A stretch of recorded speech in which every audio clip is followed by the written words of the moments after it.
honored and humbled to stand here, where so many American leaders have stood before me, and so many will follow.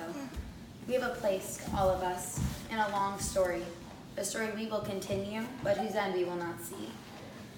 It is a story of new world that became a friend, a liberator of the old, a story of slaveholding society that became a servant of freedom, the story of power that went into the world to protect but not possess, to defend but not to conquer.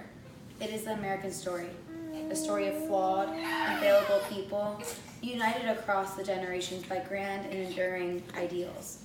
The grandest of ideals is the upholding American promise that everyone belongs, that everyone deserves a chance, that no insignificant person was ever born. Americans are called to enact this promise in our lives and in the laws, and through our nation has sometimes halted or sometimes delayed, we must follow no other course. Though much of the last century, Americans' faith in freedom and democracy was a rock in a raging sea, now it's a seed upon the wind, taking root in many nations. Our democracy faith is more than the creed of our country. It is the inborn hope of our humanity, an ideal we carry but do not own, a trust we bear and pass along.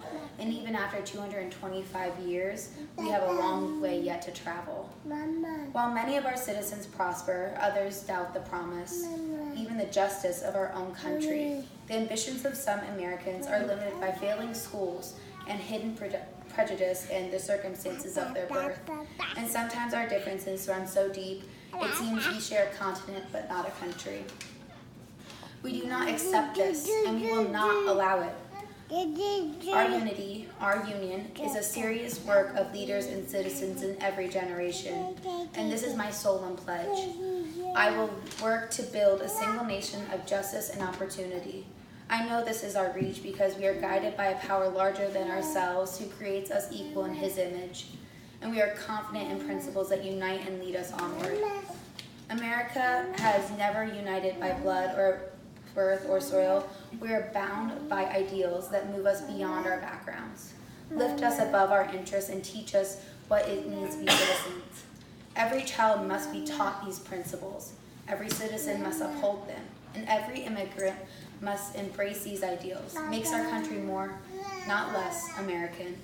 Today we affirm a new commitment to live our nation's promise through civility, courage, compassion, and character. America at its best matches a commitment to principle with a concern for civility. A civil union demands from each of us goodwill and respect, fair dealings, and forgiveness. Some seem to believe that our policies can uphold to the petty because in a time of peace, the stakes of our debate appear small. But the stakes for America are never small. And our country does not lead the cause of freedom, it will not be led. If we do not turn our hearts to our children, to knowledge and character, we will lose their gifts and undermine their idealism. If we permit our economic to drift and decline, the vulnerability will suffer most. We must live up to the calling we share. Civility is not a tactic or a sentiment. It is determined choice of trust over cynicism, of community over chaos. And this commitment, if we keep it, is a way to share accomplishment. America at its best is courageous. Our nation's courage has been clear in times of depression and war.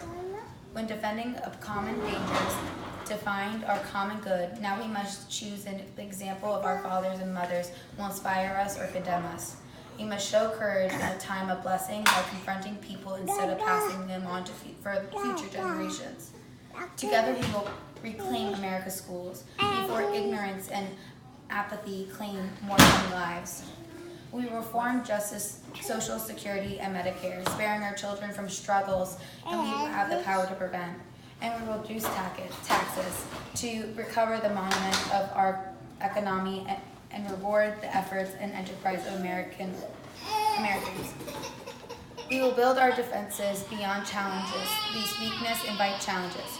We will confront weapons of mass destruction so that a new century is spared new horrors. God bless you all, and God bless America.